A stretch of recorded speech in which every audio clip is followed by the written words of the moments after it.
श्री गणेशाय नमः। बोल सियावर रामचंद्र भगवान की जय। मास प्रायण 29वां विश्राम। यह माया जब शिवजी और ब्रह्मा जी को भी मोह लेती है तब दूसरा बेचारा क्या चीज है। जी में ऐसा जानकर ही मुनि लोग उस माया के स्वामी भगवान का भजन करते हैं। गरुड़ जी वहां गए जहां निर्बाध बुद्धि और पूर्ण भक्ति वाले काक भुशुंडी जी बसते थे। उस पर्वत को देखकर उनका मन प्रसन्न हो गया और उसके दर्शन से ही सब माया मोह तथा सोच जाता रहा। तालाब में स्नान और जल पान करके वे प्रसन्न चित्त से वट वृक्ष के नीचे गए। वहां श्री राम जी के सुंदर चरित्र सुनने के लिए बूढ़े बूढ़े पक्षी आए हुए थे। भशुंडी जी कथा आरंभ करना ही चाहते थे कि उसी समय पक्षीराज गरुड़ जी वहां जा पहुंचे। पक्षियों के राजा गरुड़ जी को आते देखकर काक भशुंडी जी सहित सारा पक्षी समाज हर्षित हुआ। उन्होंने पक्षीराज गरुड़ जी का बहुत ही आदर सत्कार किया और स्वागत कुशल पूछकर बैठने के लिए आसन दिया।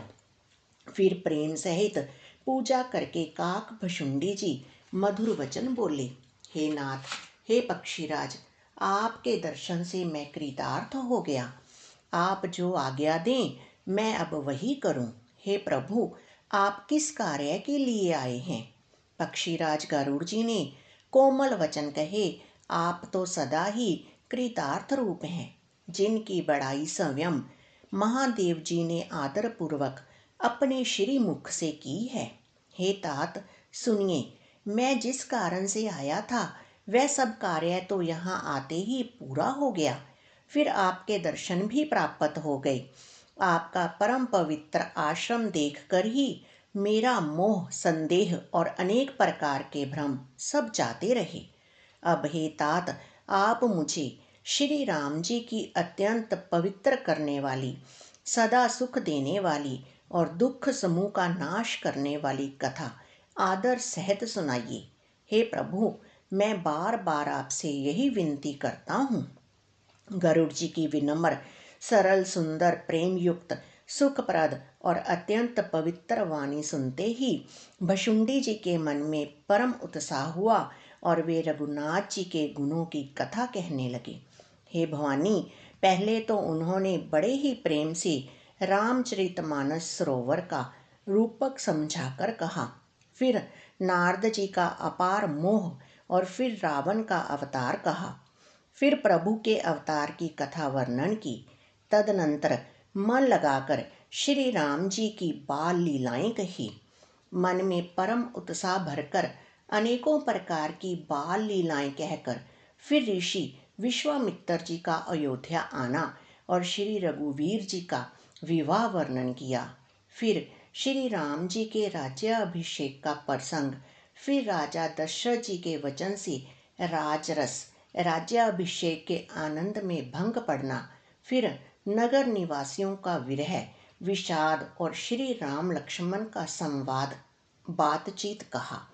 श्री राम का वनगमन, केवट का प्रेम, गंगा जी से पार उतरकर प्रयाग में निवास, वाल्मीकि जी और प्रभु श्री राम जी का मिलन और जैसे भगवान चित्रकूट में बसे वह सब कहा।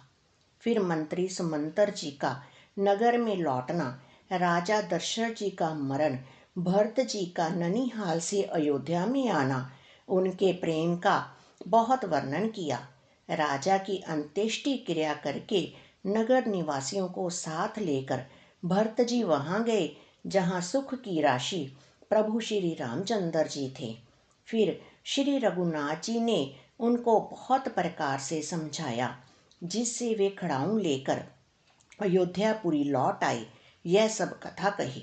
भरत जी की नंदीग्राम में रहने की रीति, इंद्रपुत्र जयंत की नीच करनी और फिर प्रभु श्री रामचंद्र जी और अत्रि जी का मिलाप वर्णन किया। जिस प्रकार विराध का वध हुआ और शरभंग जी ने शरीर त्याग किया, वह प्रसंग कहकर फिर सुतीक्षण जी का प्रेम वर्णन करके प्रभु और अगस्त्य जी का सत्संग वृत्तांत कहा। दंडक वन का पवित्र करना कहकर फिर बशुंडी जी ने गिरिधराज के साथ मित्रता का वर्णन किया। फिर जिस प्रकार प्रभु ने पंचवटी में निवास किया और सब मुनियों के भय का नाश किया, और फिर जैसे लक्ष्मण जी को अनुपम उपदेश दिया और शूर्पणखा को क्रूप किया, वह सब वर्णन किया। फिर खरदूषण वध और जिस प्रकार रावण ने सब समाचार जाना, वह बखान कर कहा, तथा जिस प्रकार रावण और मारीच की बातचीत हुई, वह सब उन्होंने कही। फिर माया सीता का हरण और श्री रघुवीर के विरह का कुछ वर्णन किया। फिर प्रभु ने गिद्ध जटायु की जिस प्रकार क्रिया की, कबंध का वध करके शबरी को परम गति दी, और फिर जिस प्रकार विरह वर्णन करते हुए श्री रघुवीर जी पंपासर के तीर पर गए, वह सब कहा। प्रभु और नारद जी का संवाद और मारुति के मिलने का प्रसंग कहकर फिर सुग्रीव से मित्रता और बाली के प्राण नाश का वर्णन किया। सुग्रीव का राज तिलक करके प्रभु ने प्रवर्षण पर्वत पर निवास किया। वह तथा वर्षा और शरद का वर्णन, श्री राम जी का सुग्रीव पर रोष और सुग्रीव का भय आदि प्रसंग कहे। जिस प्रकार वानरराज सुग्रीव ने वानरों को भेजा और वे सीता जी की खोज में जिस प्रकार सब दिशाओं में गए, जिस प्रकार उन्होंने बिल में प्रवेश किया और फिर जैसे वानरों को संपाति मिला, वह कथा कही। संपाति से सब कथा सुनकर पवन पुत्र हनुमान जी जिस तरह अपार समुद्र को लांग गए, फिर हनुमान जी ने जैसे लंका में प्रवेश किया और फिर जैसे सीता जी को धीरज दिया, सो सब कहा। अशोक वन को उजाड़कर रावण को समझाकर लंकापुरी को जलाकर फिर जैसे उन्होंने समुंदर को लांघा और जिस प्रकार सब बानर वहां आए जहां श्री रघुनाथ जी थे और आकर श्री जानकी जी की कुशल सुनाई। फिर जिस प्रकार सेना सहित श्री रघुवीर जाकर समुंदर के तट पर उतरे और जिस प्रकार विभीषण जी आकर उनसे मिले, वह सब और समुंदर के बांधने की कथा उसने सुनाई। पुल बांधकर जिस प्रकार वानरों की सेना समुंदर के पार उतरी और जिस प्रकार वीर श्रेष्ठ बाली पुत्र अंगद दूत बनकर गए, वह सब कहा।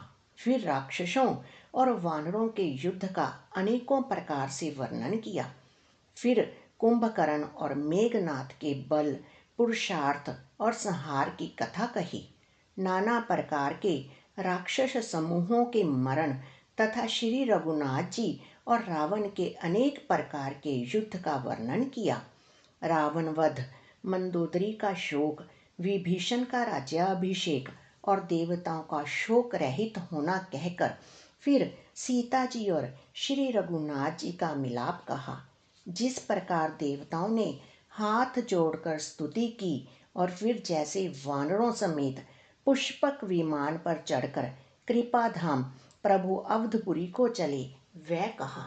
जिस प्रकार श्री रामचंद्र जी अपने नगर अयोध्या में आए, वे सब उज्जवल चरित्र काकभुशुंडी जी ने विस्तार पूर्वक वर्णन किए। फिर उन्होंने श्री राम जी का राज्याभिषेक कहा। शिव जी कहते हैं, अयोध्यापुरी का और अनेक प्रकार की राजनीति का वर्णन करते हुए भुशुंडी जी ने वह सब कथा कही जो हे भवानी मैंने तुमसे कही। सारी राम कथा सुनकर पक्षीराज गरुड़ जी मन में बहुत उत्साहित होकर वचन कहने लगे। श्री रघुनाथ जी के सब चरित्र मैंने सुने, जिससे मेरा संदेह जाता रहा। हे काकशिरोमणि, आपके अनुग्रह से श्री राम जी के चरणों में मेरा प्रेम हो गया। युद्ध में प्रभु का नागपाश से बंधन देखकर मुझे अत्यंत मोह हो गया था कि श्री राम जी तो सच्चिदानंद घन हैं, वे किस कारण व्याकुल हैं। बिल्कुल ही लौकिक मनुष्यों का सा चरित्र देखकर मेरे हृदय में भारी संदेह हो गया। मैं अब उस भ्रम को अपने लिए हित करके समझता हूँ। कृपा निधान ने मुझ पर यह बड़ा अनुग्रह किया। जो धूप से अत्यंत व्याकुल होता है, वही वृक्ष की छाया का सुख जानता है। हे तात, यदि मुझे अत्यंत मोह ना होता तो मैं आपसे किस प्रकार मिलता और कैसे अत्यंत विचित्र यह सुंदर हरि कथा सुनता जो आपने बहुत प्रकार से गाई है। वेद शास्त्र और पुराणों का यही मत है, सिद्ध और मुनि भी यही कहते हैं। इसमें संदेह नहीं कि शुद्ध सच्चे संत उसी को मिलते हैं जिसे श्री राम जी कृपा करके देखते हैं। श्री राम जी की कृपा से मुझे आपके दर्शन हुए और आपकी कृपा से मेरा संदेह चला गया। पक्षीराज गरुड़ जी की विनय और प्रेम युक्त वाणी सुनकर काक भुशुंडी जी का शरीर पुलकित हो गया। उनके नेत्रों में जल भर आया और वे मन में अत्यंत हर्षित हुए। हे उमा, सुंदर बुद्धि वाले, सुशील, पवित्र कथा के प्रेमी और हरि के सेवक, श्रोता को पाकर सज्जन अत्यंत गोपनीय, सबके सामने प्रकट ना करने योग्य रहस्य को भी प्रकट कर देते हैं। काकभुशुंडी जी ने फिर कहा, पक्षी राज पर उनका प्रेम कम ना था, अर्थात बहुत था। हे नाथ, आप सब प्रकार से मेरे पूज्य हैं और श्री रघुनाथ जी के कृपा पात्र हैं। आपको ना संदेह है, ना मोह अथवा माया ही है। हे नाथ, आपने तो मुझ पर दया की है। हे पक्षीराज, मोह के बहाने श्री रघुनाथ जी ने आपको यहाँ भेजकर मुझे बढ़ाई दी है। हे पक्षियों के स्वामी, आपने अपना मोह कहा, सो हे गोसाई, यह कुछ आश्चर्य नहीं है। नारद जी, शिव जी, ब्रह्मा जी और सनकादि जो आत्म तत्व के मर्मज्ञ और उसका उपदेश करने वाले श्रेष्ठ मुनि हैं, उनमें से भी किस किस को मोह ने अंधा नहीं किया।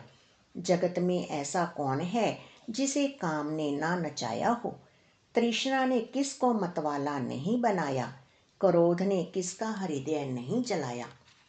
इस संसार में ऐसा कौन ज्ञानी, तपस्वी, शूरवीर, कवि, विद्वान और गुणों का धाम है जिसकी लोभ ने विडंबना मिट्टी पलीद ना की हो। लक्ष्मी के मद ने किसको टेढ़ा और प्रभुता ने किसको बहरा नहीं कर दिया।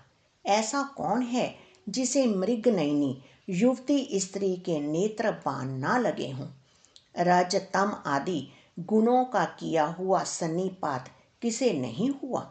ऐसा कोई नहीं है जिसे मान और मद ने अछूता छोड़ा हो। यौवन के ज्वर ने किसे आपे से बाहर नहीं किया। ममता ने किसके यश का नाश नहीं किया। मत्सर डाह ने किसको कलंक नहीं लगाया। शोक रूपी पवन ने किसे नहीं हिला दिया। चिंता रूपी सांपिन ने किसे नहीं खा लिया। जगत में ऐसा कौन है जिसे माया ना व्यापी हो। मनोरथ कीड़ा है, शरीर लकड़ी है। ऐसा धैर्यवान कौन है जिसके शरीर में यह कीड़ा ना लगा हो। पुत्र की, धन की और लोक प्रतिष्ठा की इन तीन प्रबल इच्छाओं ने किसकी बुद्धि को मलिन नहीं कर दिया। यह सब माया का बड़ा बलवान परिवार है। यह अपार है, इसका वर्णन कौन कर सकता है। शिव जी और ब्रह्मा जी भी जिससे डरते हैं, तब दूसरे जीव तो किस गिनती में हैं। माया की प्रचंड सेना संसार भर में छाई हुई है। काम आदि, काम, क्रोध और लोभ उसके सेनापति हैं और दंभ, कपट और पाखंड योद्धा हैं। वह माया श्री रघुवीर की दासी है। यद्यपि समझ लेने पर वह मिथ्या ही है, किंतु वह श्री राम जी की कृपा के बिना छूटती नहीं। हे नाथ, यह मैं प्रतिज्ञा करके कहता हूँ, जो माया सारे जगत को नचाती है और जिसका चरित्र किसी ने नहीं लख पाया, हे खगराज गरुड़ जी, वही माया प्रभु श्री रामचंद्र जी की भ्रिकुटी के इशारे पर अपने समाज सहित नटी की तरह नाचती है।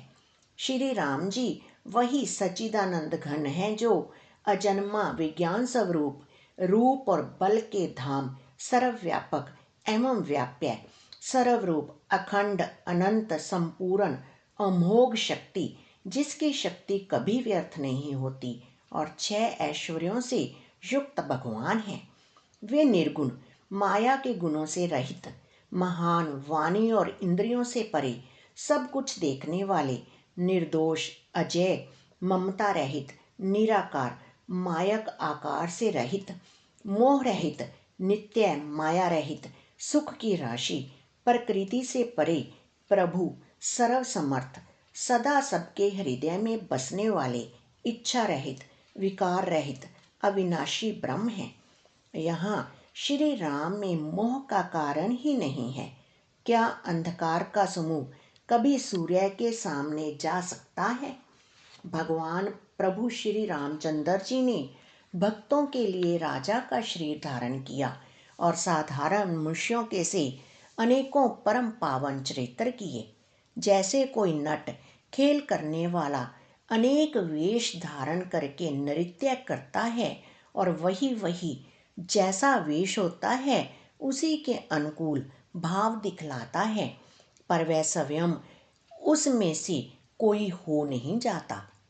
हे गरुड़ जी, ऐसी ही श्री रघुनाथ जी की यह लीला है जो राक्षसों को विशेष मोहित करने वाली और भक्तों को सुख देने वाली है। हे स्वामी, जो मनुष्य मलिन बुद्धि, विषयों के वश और कामी है, वे ही प्रभु पर इस प्रकार मोह का आरोप करते हैं। जब जिसको कमल आदि नेत्र दोष होता है, तब वह चंद्रमा को पीले रंग का कहता है। हे पक्षीराज, जब जिसे दिशा भ्रम होता है, तब वह कहता है कि सूर्य पश्चिम में उदय हुआ है। नौका पर चढ़ा हुआ मनुष्य जगत को चलता हुआ देखता है और मोहवश अपने को अचल समझता है। बालक घूमते चक्राकर दौड़ते हैं, घर आदि नहीं घूमते, पर वे आपस में एक दूसरे को झूठा कहते हैं। हे गरुड़ जी, श्री हरि के विषय में मोह की कल्पना भी ऐसी ही है।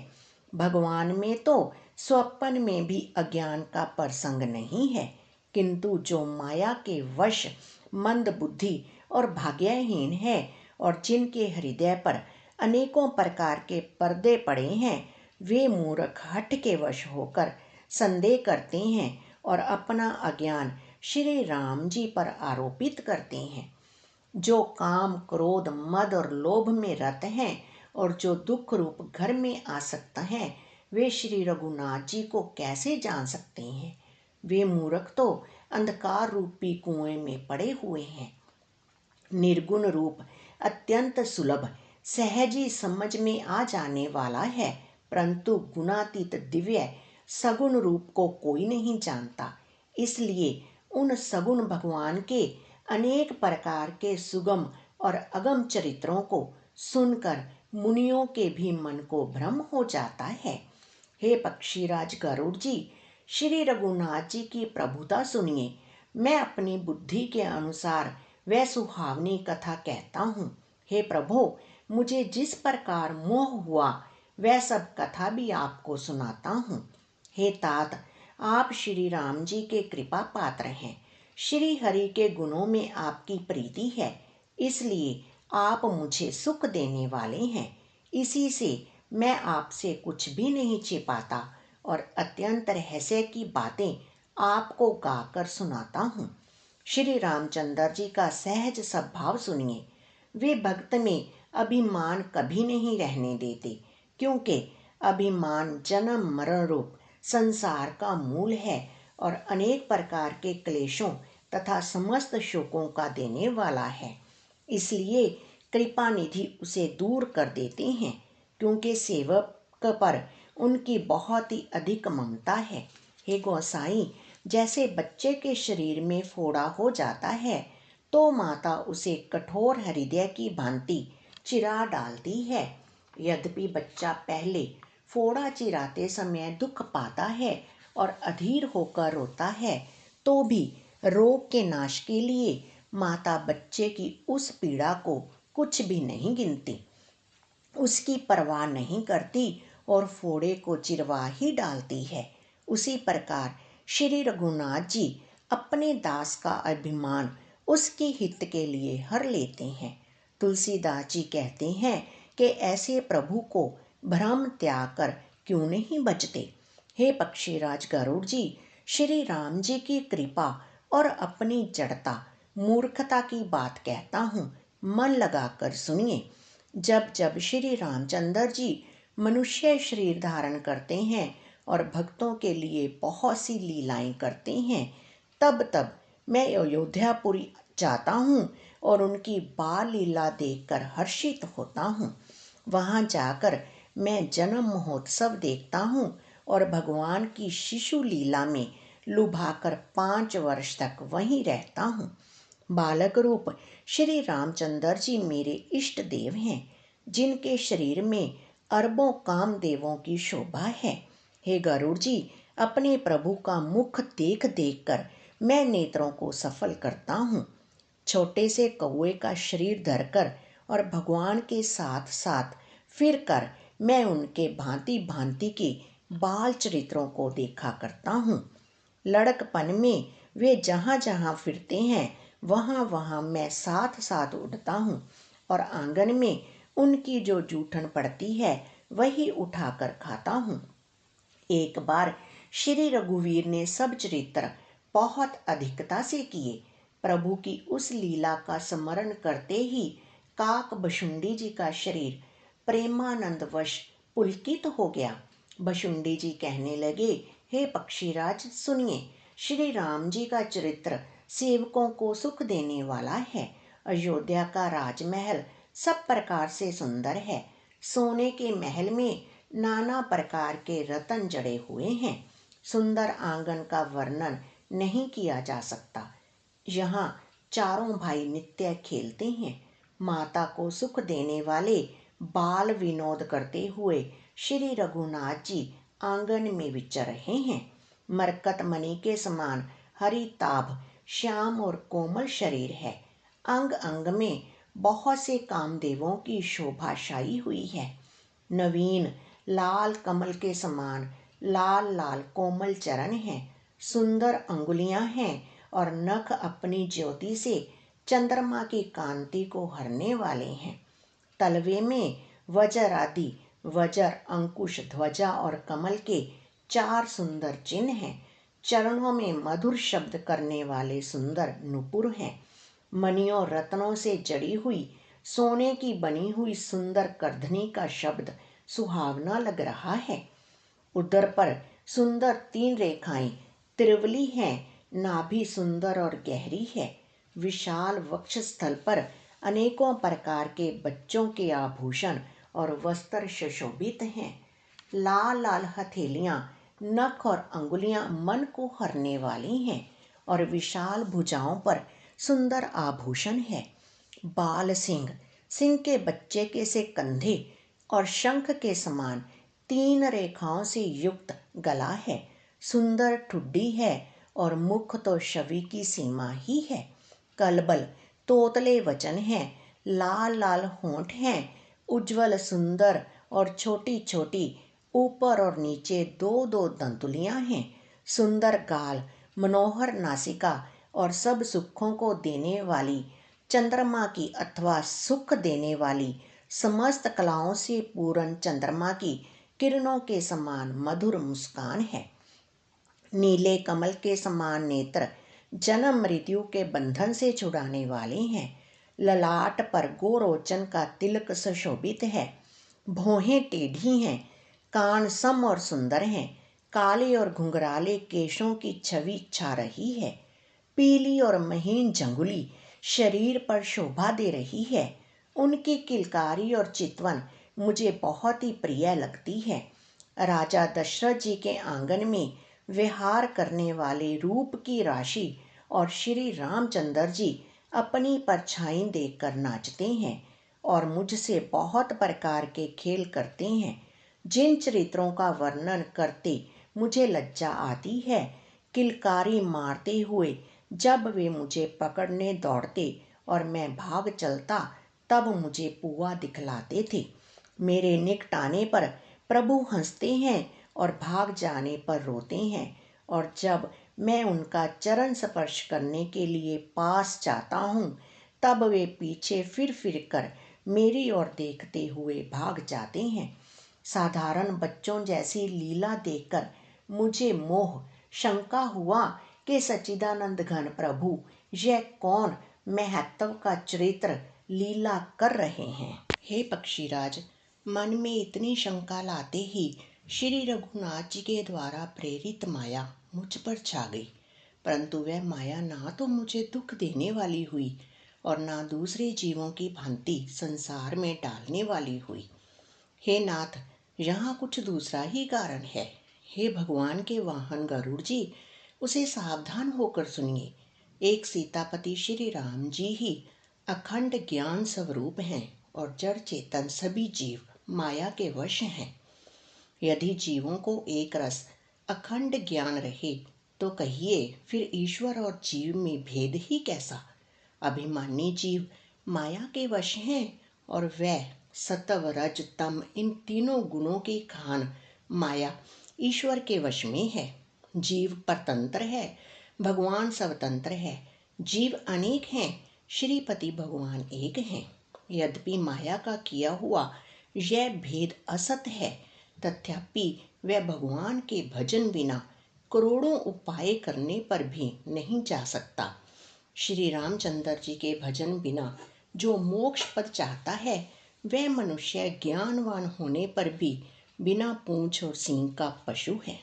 सभी तारागणों के साथ 16 कलाओं से पूर्ण चंद्रमा उदय हो और जितने पर्वत हैं उन सब में दावगनी लगा दी जाए तो भी सूर्य के उदय हुए बिना रात्रि नहीं जा सकती। हे पक्षीराज, इसी प्रकार श्री हरि के भजन बिना जीवों का क्लेश नहीं मिटता। श्री हरि के सेवक को अविद्या नहीं व्यापती, प्रभु की प्रेरणा से उसे विद्या व्यापती है। हे पक्षी श्रेष्ठ, इसी से दास का नाश नहीं होता और भेद भक्ति बढ़ती है। श्री राम जी ने मुझे जब भ्रम से चकित देखा तब वे हंसे। वह विशेष चरित्र सुनिए। उस खेल का मर्म किसी ने नहीं जाना, ना छोटे भाइयों ने और ना माता पिता ने ही। वे श्याम शरीर और लाल लाल हथेली और चरण तल वाले बाल रूप श्री राम जी घुटने और हाथों के बल मुझे पकड़ने को दौड़े। हे सर्पों के शत्रु गरुड़ जी, तब मैं भाग चला। श्री राम जी ने मुझे पकड़ने के लिए भुजा फैलाई। मैं जैसे जैसे आकाश में दूर उड़ता वैसे वैसे ही वहाँ श्री हरि की भुजा को अपने पास देखता था। मैं ब्रह्मलोक तक गया और जब उड़ते हुए मैंने पीछे की ओर देखा तो हे तात, श्री राम जी की भुजा में और मुझ में केवल 2 ही अंगुली का बीच था। 7 आवरणों को भेद कर जहाँ तक मेरी गति थी वहाँ तक मैं गया, पर वहाँ भी प्रभु की भुजा को अपने पीछे देखकर मैं व्याकुल हो गया। जब मैं भयभीत हो गया तब मैंने आंखें मूंद ली, फिर आंखें खोलकर देखते ही अवधपुरी में पहुंच गया। मुझे देखकर श्री राम जी मुस्कुराने लगे। उनके हंसते ही मैं तुरंत उनके मुख में चला गया। हे पक्षीराज सुनिए, मैंने उनके पेट में बहुत से ब्रह्मांडों के समूह देखे। वहाँ उन ब्रह्मांडों में अनेकों विचित्र लोक थे, जिनकी रचना एक से एक की बढ़कर थी।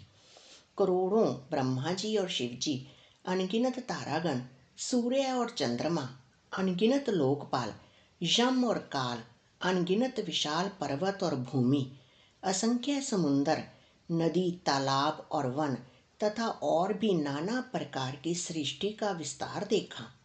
देवता, मुनि, सिद्ध, नाग, मनुष्य, किन्नर तथा चारों प्रकार के जड़ और चेतन जीव देखे, जो कभी ना देखा था, ना सुना था और जो मन में भी कहीं नहीं समा सकता था, अर्थात जिसकी कल्पना भी नहीं की जा सकती थी, वही सब अद्भुत सृष्टि मैंने देखी। तब उसका किस प्रकार वर्णन किया जाए। मैं एक एक ब्रह्मांड में एक एक 100 वर्ष तक रहता। इस प्रकार मैंने अनेकों ब्रह्मांड देखता फिरा।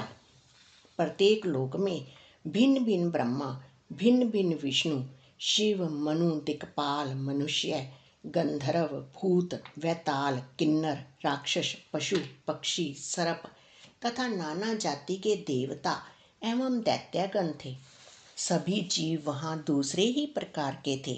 अनेक पृथ्वी, नदी, समुन्दर, तालाब, पर्वत तथा सब सृष्टि वहाँ दूसरी ही दूसरी प्रकार की थी। प्रत्येक ब्रह्मांड में मैंने अपना रूप देखा तथा अनेकों अनुपम वस्तुएं देखी। प्रत्येक भुवन में न्यारी ही अवधपुरी, भिन्न ही सरयूजी और भिन्न प्रकार के ही नर नारी थे। हे तात सुनिए, दशरथ जी, कौशल्या जी और भरत जी आदि भाई भी भिन्न भिन्न रूपों के थे। मैं प्रत्येक ब्रह्मांड में राम अवतार और उनकी अपार बाल लीलाएं देखता फिरता। हे हरिवाहन, मैंने सभी कुछ भिन्न भिन्न और अत्यंत विचित्र देखा। मैं अनगिनत ब्रह्मांडों में फिरा, पर प्रभु श्री रामचंद्र जी को मैंने दूसरी तरह का नहीं देखा।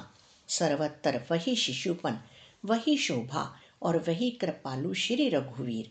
इस प्रकार मोह रूपी पवन की प्रेरणा से मैं भुवन भुवन में देखता फिरता था। अनेक ब्रह्मांडों में भटकते मुझे मानो 100 कल्प बीत गए। फिरता फिरता मैं अपने आश्रम में आया और कुछ काल वहाँ रहकर बिताया। फिर जब अपने प्रभु का अवधपुरी में जन्म अवतार सुन पाया, तब प्रेम से परिपूर्ण होकर मैं हर्षपूर्वक उठ दौड़ा। जाकर मैंने जन्म महोत्सव देखा, जिस प्रकार मैं पहले वर्णन कर चुका हूँ। श्री रामचंद्र जी के पेट में मैंने बहुत से जगत देखे, जो देखते ही बनते थे, वर्णन नहीं किए जा सकते। वहाँ फिर मैंने सुजान माया के स्वामी कृपालु भगवान श्री राम को देखा। मैं बार बार विचार करता था। मेरी बुद्धि मोह रूपी कीचड़ से व्यापत थी। यह सब मैंने 2 ही घड़ी में देखा। मन में विशेष मोह होने से मैं थक गया। मुझे व्याकुल देखकर तब कृपालु श्री रघुवीर हंस दिए। हे धीर बुद्धि गरुड़ जी, सुनिए। उनके हंसते ही मैं मुंह से बाहर आ गया। श्री रामचंद्र जी मेरे साथ फिर वही लड़कपन करने लगे। मैं करोड़ों प्रकार से मन को समझाता था, पर वह शांति नहीं पाता था। यह बाल चरित्र देखकर और पेट के अंदर देखी हुई उस प्रभुता का स्मरण कर मैं शरीर की सुध भूल गया और हे आर्त जनों के रक्षक, रक्षा कीजिए, रक्षा कीजिए पुकारता हुआ पृथ्वी पर गिर पड़ा। मुख से बात नहीं निकलती थी। तदनंतर प्रभु ने मुझे प्रेम विह्वल देखकर अपनी माया की प्रभुता को रोक लिया। प्रभु ने अपना कर कमल मेरे सिर पर रखा। दीन दयालु ने मेरा संपूर्ण दुख हर लिया। सेवकों को सुख देने वाले कृपा के समूह कृपा में श्री राम जी ने मुझे मोह से सर्वथा रहित कर दिया। उनकी पहले वाली प्रभुता को विचार विचार कर याद कर करके मेरे मन में बड़ा हर्ष हुआ। प्रभु की भगत वत्सलता देखकर मेरे हृदय में बहुत ही प्रेम उत्पन्न हुआ। फिर मैंने आनंद से नेत्रों में जल भरकर पुलकित होकर और हाथ जोड़कर बहुत प्रकार से विनती की। मेरी प्रेम युक्त वाणी सुनकर और अपने दास को दीन देखकर रमा निवास श्री राम जी सुखदायक गंभीर और कोमल वचन बोले। हे काकभशुंडी, तू मुझे अत्यंत प्रसन्न जानकर वर मांग। अनिमा आदि अष्ट सिद्धियां, दूसरी रिद्धियां तथा संपूर्ण सुखों की खान मोक्ष, ज्ञान, विवेक, वैराग्य, विज्ञान, तत्व ज्ञान और वे अनेकों गुण जो जगत में मुनियों के लिए भी दुर्लभ हैं, ये सब मैं आज तुझे दूंगा, इसमें संदेह नहीं। जो तेरे मन भावे सो मांग ले। प्रभु के वचन सुनकर मैं बहुत ही प्रेम में भर गया। तब मन में अनुमान करने लगा कि प्रभु ने सब सुखों के देने की बात कही, यह तो सत्य है, पर अपनी भक्ति देने की बात नहीं कही। भक्ति से रहित सब गुण और सब सुख वैसे ही फीके हैं जैसे नमक के बिना बहुत प्रकार के भोजन के पदार्थ। भजन से रहित सुख किस काम के। हे पक्षीराज, ऐसा विचार कर मैं बोला, हे प्रभु, यदि आप प्रसन्न होकर मुझे वर देते हैं और मुझ पर कृपा और स्नेह करते हैं तो हे स्वामी, मैं अपना मन भाया वर मांगता हूँ। आप उदार हैं और हृदय के भीतर की जानने वाले हैं। आपकी जिस अविरल, प्रगाढ़ एवं विशुद्ध, अनन्य निष्काम भक्ति को श्रुति और पुराण गाते हैं, जिसे योगीश्वर मुनि खोजते हैं और प्रभु की कृपा से कोई विरला ही जिसे पाता है। हे भक्तों के मन इच्छित फल देने वाले कल्प वृक्ष, हे शरणागत के हितकारी, हे कृपा सागर, हे सुखधाम श्री राम जी, दया करके मुझे अपनी वही भक्ति दीजिए। एवं मस्तु ऐसा ही हो, कहकर रघुवंश के स्वामी परम सुख देने वाले वचन बोले, हे काक सुन, तू सब भाव से ही बुद्धिमान है, ऐसा वरदान कैसे ना मांगता। तूने सब सुखों की खान भक्ति मांग ली, जगत में तेरे समान बड़ भागी कोई नहीं है। वे मुनि जो जप और योग की अग्नि से शरीर जलाते रहते हैं, करोड़ों यत्न करके भी जिसको नहीं पाते, वही भक्ति तूने मांगी। तेरी चतुरता देखकर मैं रीझ गया। यह चतुरता मुझे बहुत ही अच्छी लगी।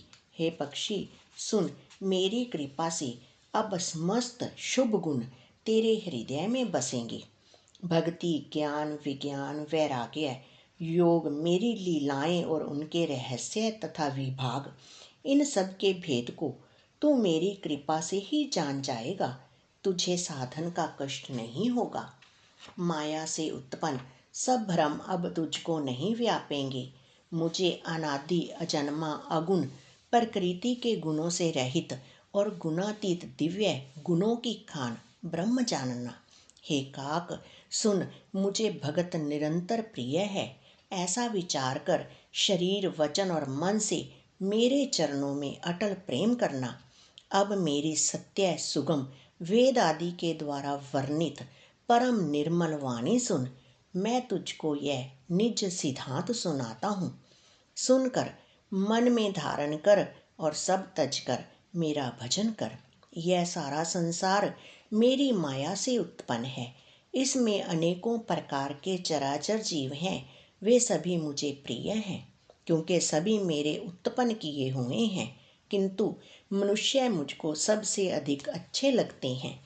उन मनुष्यों में भी द्विज, द्विजों में भी वेदों को कंठ में धारण करने वाले, उनमें भी वेदुगत धर्म पर चलने वाले, उनमें भी विरक्त मुझे प्रिय हैं। वैराग्यवानों में फिर ज्ञानी और ज्ञानियों से भी अत्यंत प्रिय विज्ञानी हैं। विज्ञानियों से भी प्रिय मुझे अपना दास है, जिसे मेरी ही गति आश्रय है, कोई दूसरी आशा नहीं है। मैं तुझसे बार बार सत्य निज सिद्धांत कहता हूँ कि मुझे अपने सेवक के समान प्रिय कोई भी नहीं है। भक्तिहीन ब्रह्मा ही क्यों ना हो, वह मुझे सब जीवों के समान ही प्रिय है। परंतु भक्तिमान अत्यंत नीच भी प्राणी मुझे प्राणों के समान प्रिय है। यह मेरी घोषणा है। पवित्र, सुशील और सुंदर बुद्धि वाला सेवक बता किसको प्यारा नहीं लगता। वेद और पुराण ऐसी ही नीति कहते हैं। हे काक सावधान होकर सुन। एक पिता के बहुत से पुत्र पृथक पृथक गुण, स्वभाव और आचरण वाले होते हैं। कोई पंडित होता है, कोई तपस्वी, कोई ज्ञानी, कोई धनी, कोई शूरवीर, कोई दानी, कोई सर्वज्ञ और कोई धर्मपरायण होता है। पिता का प्रेम इन सभी पर समान होता है, परंतु इनमें से यदि कोई मन, वचन और कर्म से पिता का ही भगत होता है, स्वपन में भी दूसरा धर्म नहीं जानता, वह पुत्र पिता को प्राणों के समान प्रिय होता है। यद्यपि वह सब प्रकार से अज्ञान मूर्ख ही हो। इस प्रकार त्रियक, पशु पक्षी, देव, मनुष्य और असुरों समेत जितने भी चेतन और जड़ जीव हैं, उनसे भरा हुआ यह संपूर्ण विश्व मेरा ही पैदा किया हुआ है। अतः सब पर मेरी बराबर दया है। परंतु इनमें से जो मद और माया को छोड़कर मन वचन और शरीर से मुझको भजता है, वह पुरुष हो, नपुंसक हो, स्त्री हो अथवा चर अचर कोई भी जीव हो, कपट छोड़कर जो भी सर्व भाव से मुझे भजता है वही मुझे परम प्रिय है। हे पक्षी, मैं तुझसे सत्य कहता हूँ, पवित्र, अनन्य एवं निष्काम सेवक मुझे प्राणों के समान प्यारा है। ऐसा विचार कर सब आशा भरोसा छोड़कर मुझी को भज, तुझे काल कभी नहीं व्यापेगा। निरंतर मेरा स्मरण और भजन करते रहना। प्रभु के वचन अमृत सुनकर मैं त्रिपत नहीं होता था। मेरा शरीर पुलकित था और मन में मैं अत्यंत ही हर्षित हो रहा था। वह सुख मन और कान ही जानते हैं, जीभ से उसका बखान नहीं किया जा सकता। प्रभु की शोभा का वह सुख नेत्र ही जानते हैं, पर वे कह कैसे सकते हैं, उनके वाणी तो है नहीं। मुझे बहुत प्रकार से भली भांति समझाकर और सुख देकर प्रभु फिर वही बालकों के खेल करने लगे। नेत्रों में जल भरकर और मुख को कुछ रूखा सा बनाकर उन्होंने माता की ओर देखा और मुख आकृति तथा चितवन से माता को समझा दिया कि बहुत भूख लगी है। यह देखकर माता तुरंत उठ दौड़ी और कोमल वचन कहकर उन्होंने श्री राम जी को छाती से लगा लिया। वे गोद में लेकर उन्हें दूध पिलाने लगी और श्री रघुनाथ जी उन्हीं की ललित लीलाएं गाने लगे। जिस सुख के लिए सबको सुख देने वाले कल्याण रूप त्रिपुरारी शिव जी ने अशुभ वेश धारण किया, उस सुख में अवधपुरी के नर नारी निरंतर निमग्न रहते हैं। उस सुख का लवलेश मात्र जिन्होंने एक बार स्वप्न में भी प्राप्त कर लिया, हे पक्षीराज, वे सुंदर बुद्धि वाले सज्जन पुरुष उसके सामने ब्रह्म सुख को भी कुछ नहीं गिनते। मैं और कुछ समय तक अवधपुरी में रहा और मैंने श्री राम जी की रसीली बाल लीलाएं देखी। श्री राम जी की कृपा से मैंने भक्ति का वरदान पाया। तदनंतर प्रभु के चरणों की वंदना करके मैं अपने आश्रम पर लौट आया। इस प्रकार जब से श्री रघुनाथ जी ने मुझको अपनाया, तब से मुझे माया कभी नहीं व्यापी। श्री हरि की माया ने मुझे जैसे नचाया, वह सब गुप्त चरित्र मैंने कहा। हे पक्षीराज गरुड़, अब मैं आपसे अपना निजी अनुभव कहता हूँ। वह यह है कि भगवान के भजन बिना क्लेश दूर नहीं होते। हे पक्षीराज सुनिए, श्री राम जी की कृपा बिना श्री राम जी की प्रभुता नहीं जानी जाती। प्रभुता जाने बिना उन पर विश्वास नहीं जमता। विश्वास के बिना प्रीति नहीं होती और प्रीति बिना भक्ति वैसे ही दृढ़ नहीं होती जैसे, हे पक्षीराज, जल की चिकनाई ठहरती नहीं। गुरु के बिना कहीं ज्ञान हो सकता है अथवा वैराग्य के बिना कहीं ज्ञान हो सकता है। इसी तरह वेद और पुराण कहते हैं कि श्री हरि की भक्ति के बिना क्या सुख मिल सकता है। हे तात, स्वाभाविक संतोष के बिना क्या कोई शांति पा सकता है। चाहे करोड़ों उपाय करके पच पच मरिए, फिर भी क्या कभी जल के बिना नाव चल सकती है। संतोष के बिना कामना का नाश नहीं होता और कामनाओं के रहते स्वप्न में भी सुख नहीं हो सकता। और श्री राम के भजन बिना कामनाएं नहीं कहीं मिट सकती हैं। बिना धरती के भी कहीं पेड़ उग सकता है। विज्ञान तत्व ज्ञान के बिना क्या संभाव आ सकता है। आकाश के बिना क्या कोई अवकाश पा सकता है। श्रद्धा के बिना धर्म का आचरण नहीं होता। क्या पृथ्वी तत्व के बिना कोई गंध पा सकता है। तप के बिना क्या तेज फैल सकता है। जल तत्व के बिना संसार में क्या रस हो सकता है। पंडित जनों की सेवा बिना क्या शील प्राप्त हो सकता है। हे गोसाई, जैसे बिना तेज अग्नि तत्व के रूप नहीं मिलता, निज सुख आत्मानंद के बिना क्या मन स्थिर हो सकता है। वायु तत्व के बिना क्या स्पर्श हो सकता है? क्या विश्वास के बिना कोई भी सिद्धि हो सकती है? इसी प्रकार श्री हरि के भजन बिना जन्म मृत्यु के भय का नाश नहीं होता। बिना विश्वास के भक्ति नहीं होती। भक्ति के बिना श्री राम जी पिघलते नहीं, और श्री राम जी की कृपा के बिना जीव स्वप्न में भी शांति नहीं पाता। हे धीर बुद्धि, ऐसा विचार कर संपूर्ण कुतर्कों और संदेहों को छोड़कर करुणा की खान सुंदर और सुख देने वाले श्री रघुवीर का भजन कीजिए। हे पक्षीराज, हे नाथ, मैंने अपनी बुद्धि के अनुसार प्रभु के प्रताप और महिमा का गान किया। मैंने इसमें कोई बात युक्ति से बढ़ाकर नहीं कही है, यह सब अपनी आंखों देखी कही है। श्री रघुनाथ जी की महिमा, नाम, रूप और गुणों की कथा सभी अपार एवं अनंत हैं, तथा श्री रघुनाथ जी स्वयं भी अनंत हैं। मुनिगण अपनी अपनी बुद्धि के अनुसार श्री हरि के गुण गाते हैं। वेद, शेष और शिवजी भी उनका पार नहीं पाते। आप से लेकर मच्छर पर्यंत सभी छोटे बड़े जीव आकाश में उड़ते हैं, किंतु आकाश का अंत कोई नहीं पाते। इसी प्रकार हे तात, श्री रघुनाथ जी की महिमा भी अथाह है। क्या कभी कोई उसकी था पा सकता है? श्री राम जी का अरबों कामदेवों के समान सुंदर शरीर है। वे अनंत कोटि दुर्गाओं के समान शत्रुनाशक हैं। अरबों इंद्रों के समान उनका विलास है। अरबों आकाशों के समान उनमें अनंत अवकाश है। अरबों पवन के समान उनमें महान बल है, और अरबों सूर्यों के समान प्रकाश है। अरबों चंद्रमाओं के समान वे शीतल और संसार के समस्त भयों का नाश करने वाले हैं। अरबों कालों के समान वे अत्यंत दुस्तर, दुर्गम और दुरंत हैं। वे भगवान अरबों धूम केतुओं के समान अत्यंत प्रबल हैं। अरबों पातालों के समान प्रभु अथाह हैं। अरबों यमराजों के समान भयानक हैं। अनंत कोटि तीर्थों के समान वे पवित्र करने वाले हैं।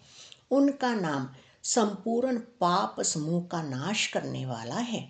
श्री रघुवीर करोड़ों हिमालयों के समान अचल हैं और अरबों समुद्रों के समान गहरे हैं। भगवान अरबों कामधेनुओं के समान सब कामनाओं के देने वाले हैं। उनमें अनंत कोटि सरस्वतियों के समान चतुरता है। अरबों ब्रह्माओं के समान सृष्टि रचना की निपुणता है। वे करोड़ों विष्णुओं के समान पालन करने वाले और अरबों रुद्रों के समान संहार करने वाले हैं। वे अरबों कुबेरों के समान धनवान और करोड़ों मायाओं के समान सृष्टि के खजाने हैं।